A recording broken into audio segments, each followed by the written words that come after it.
Right, welcome everybody to another episode of Chris and Dave's Reality Cast. I'm one of your hosts, Chris Phelps. My co-host and very good friend is Mr. Dave Horrocks. Hey there, Chris. It is great to speak to you on the penultimate episode of Singletown. So, episode 14. We are almost there, Chris. Now, where do you want to start today? I think the new couple, it was quite an emotional roller coaster for both of them, wasn't it? Kyra and Ella today, Dave. It was quite good to see it unravel, and I questioned it yesterday. I keep doing these 180s with this couple, but I think they've done quite a good job with the editing on how they've come across. But I think ultimately, Dave, I think what I was saying, I wasn't sure yesterday. I'm 100% certain these two are getting back together. Yeah, I mean, they've had a little mini arc, haven't they? A little story from not really appreciating other, probably more from Ella's side. She feels a bit smothered by Kyra. She's come over from Australia. She's got no circle of friends. She's got no desire to go out and find a new circle of friends, it seems.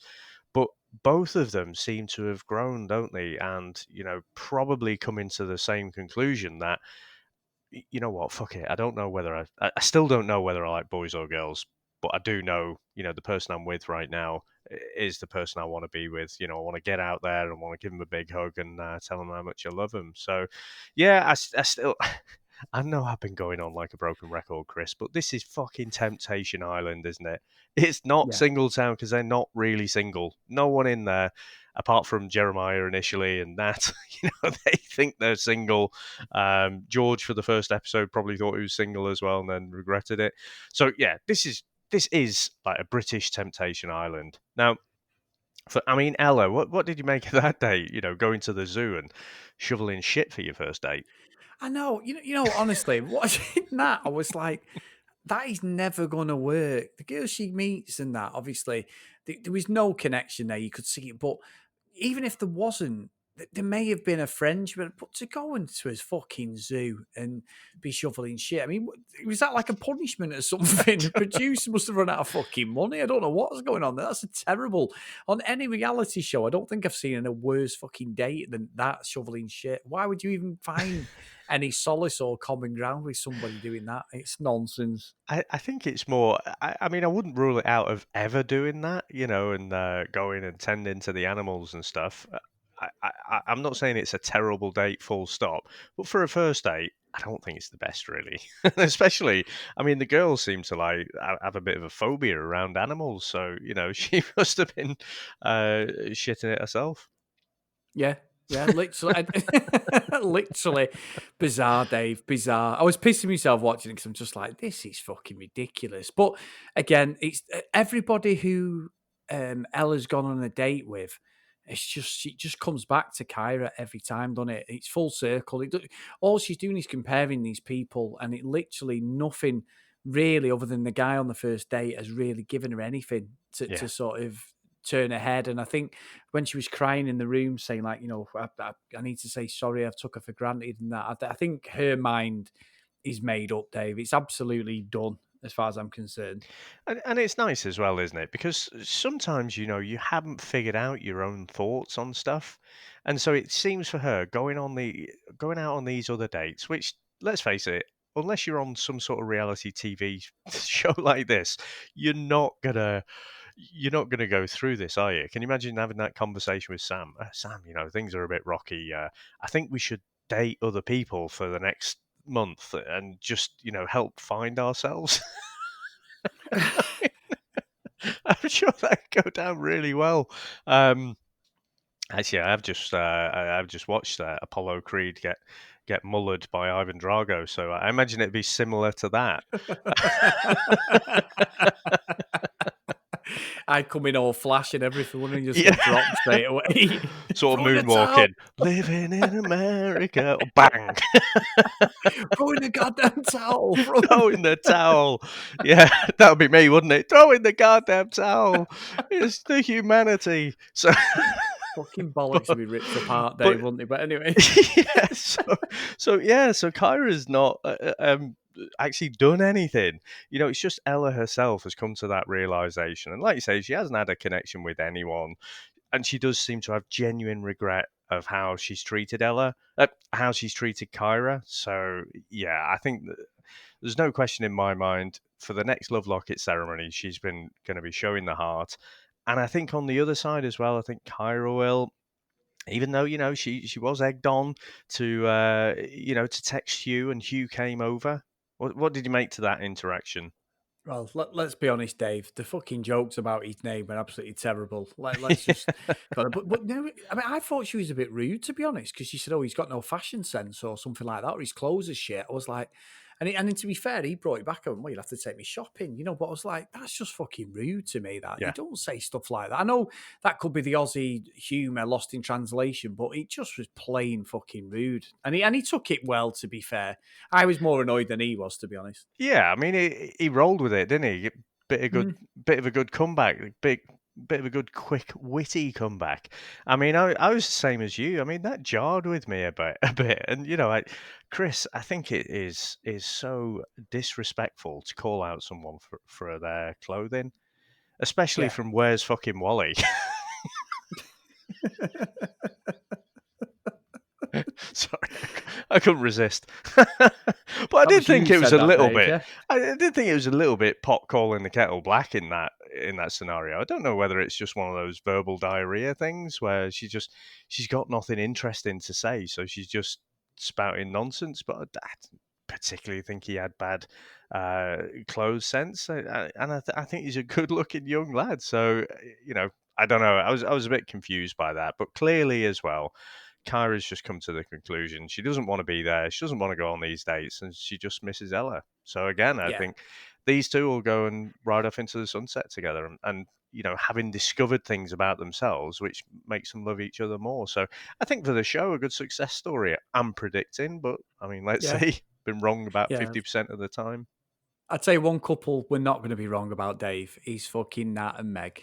Let's be honest here. Meg, we said it yesterday. She needs to get the fuck out of Dodge. She went on a date with this Geordie lad. He was a bit too keen for me, but Hmm. at the end of the day, she liked him. It was her type. They got on well. They arranged for another date, which is the first time because we call her Meg the Egg wanting and stuff. So, Yeah. she's now, as they said, she's now a chicken. She's hatched and stuff, Dave. So good on her, to be honest. And Nat again, he just talks some nonsense. Done. He's like, I need to go and find myself. I need to do this, and I'm like, he doesn't seem to think that. And he's not the only one. There's a few people in this filler because I watched about Rob and Claudia in a minute as well, but he just doesn't seem to see that he's done anything wrong. It just seems to be the one mistake she's made, and I'm not, as I said many times, it's not correct, but she's made a bed. She said sorry. She realised she was wrong. He's done fucking far worse, and it just doesn't give a shit about her, to be honest. I in this particular episode, so because I've said and commented on the previous episodes, and I think Nat's been bang out of order in some of them and not come across very well at all. But I think the one thing I'd give him credit for, I think he at least recognizes that the relationship is toxic. Meg seems still intent on doing what she can to save the relationship. She was getting really upset, when she was seeing the video and stuff of what Nat had been up to.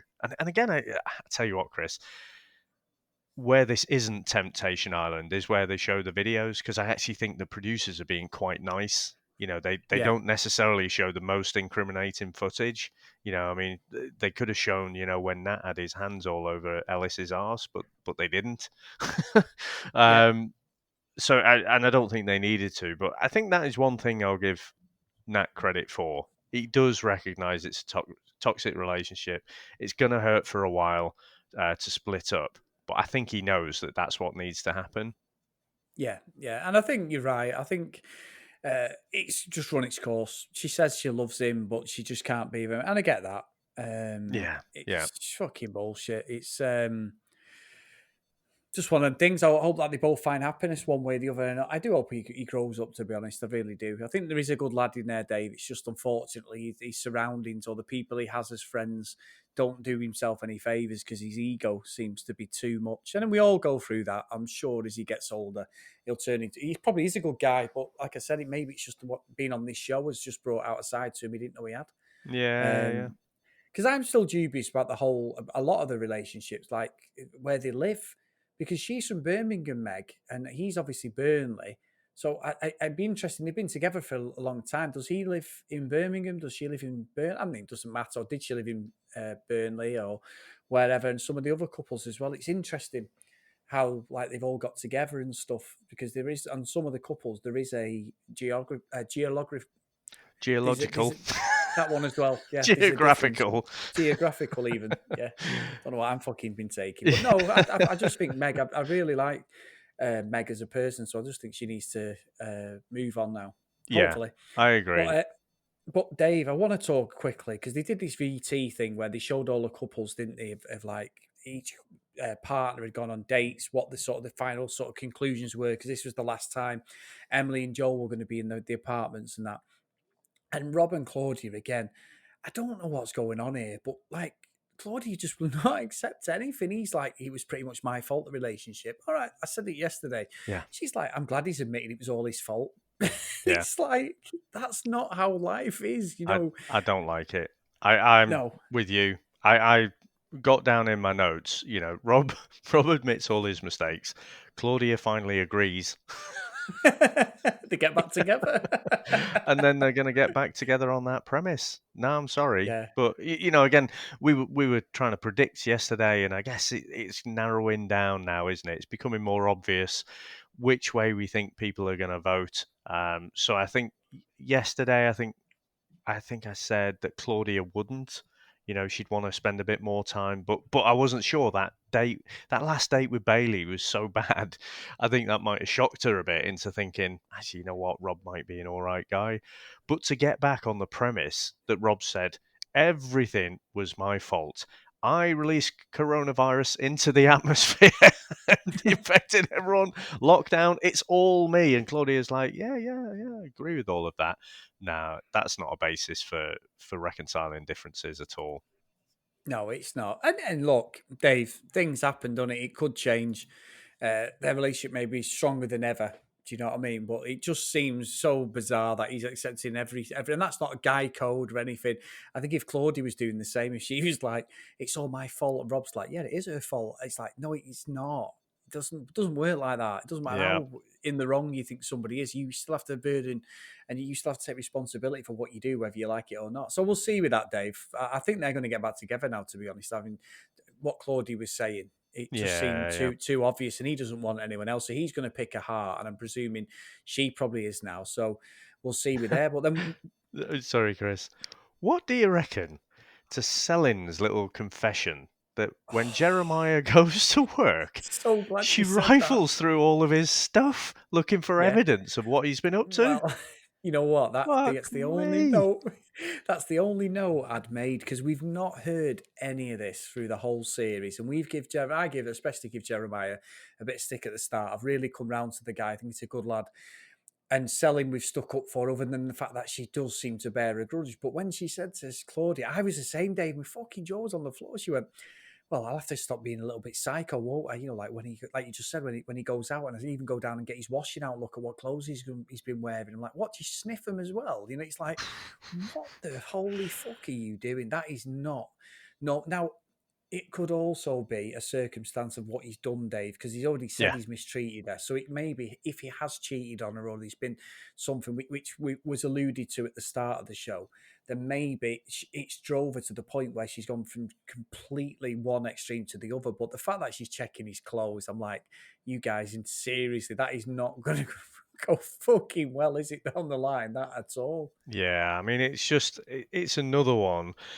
I'm sure that'll come up again in the future, for them if they do stay together. I think all signs are that they will. But that that was a stunning admission, and if you're wondering, if you're at home doing that, then you're in a toxic relationship. To be honest, I'm not saying you should be completely kind of oblivious to everything going on around you, but that is too much, and it's not good for your own mental health. To be honest, if you're doing that shit. No, it's not. And one thing I will say, David, is about the Sophie Mason and George thing is, they're in the Barcelona. She does actually kiss him, so she I know, forgives I was him. So they surprised just by book that. in. I was, to be honest, considering she was quite cold with him in the last episode, but she proper snogged, and he's like, "We need to meet each other." And he's like, "Well, made me laugh is she said I was annoyed with you," and he's going, "I was annoyed with you," and I'm like, "Why the fuck are you annoyed with Yeah. Sophie? What's wrong? You're the one who's in it." But anyway, he turned that round on her, and I love the way, Dave, that he looks like he's driving a yellow fucking Ferrari around Barcelona, and then it pans out, and it's a fucking like a tuk-tuk or something, and I'm telling you, it's shitty. And he's taking the piss, the commentator, but I was fucking laughing my head off. I was like, that's very clever the way they've done that. It proper like fucked him over, but I don't think it's going to last. I said it yesterday, Mason and Sophie. I just can't see anything coming of that. No, and I've wrote down in my notes here as well. Mason says, like, it seems every second sentence, you know, I like you. You Yeah, know, it's like you don't have to keep saying it.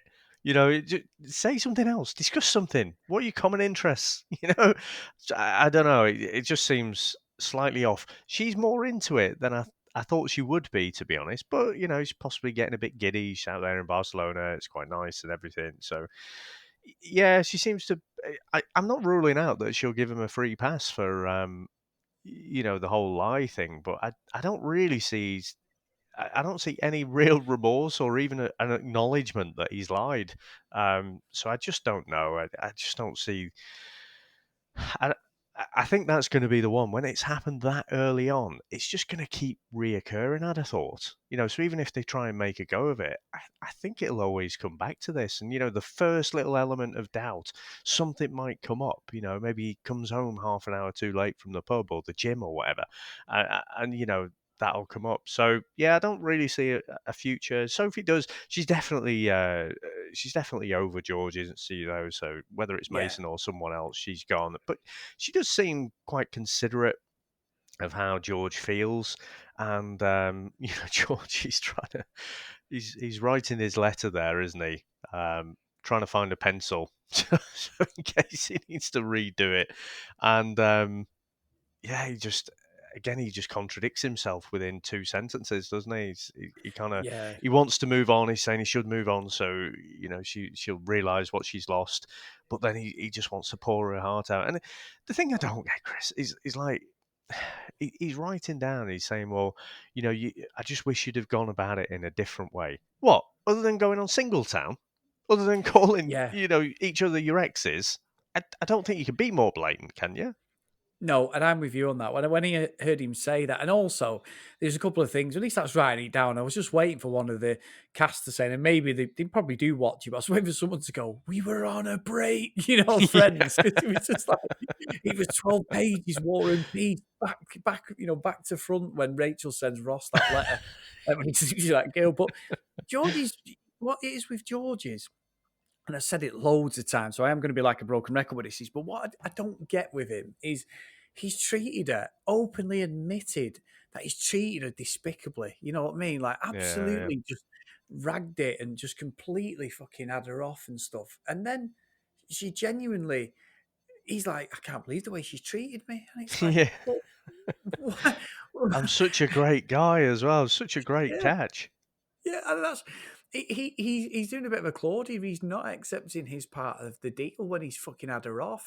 Yeah. He slept in other girls' beds. We've said all this, blah blah blah. This is a broken record, but I'm like, you genuinely think in your he's kissed other girls? He kissed a girl before she kissed Mason, and it's like, what are you expecting the reaction to be? It's just bizarre, and I think Dave, it could be, it might have been Ella, Joe, and Kira, but I think Kira said something, and I'm like, she was talking about like something in the relationship, and I was like, no, but you're gonna go on a fucking dating show where you're gonna meet other Yeah. people. So it's something Yeah. about the relationship. I would never do that, and it's like, yeah, but you've come on a fucking reality TV show.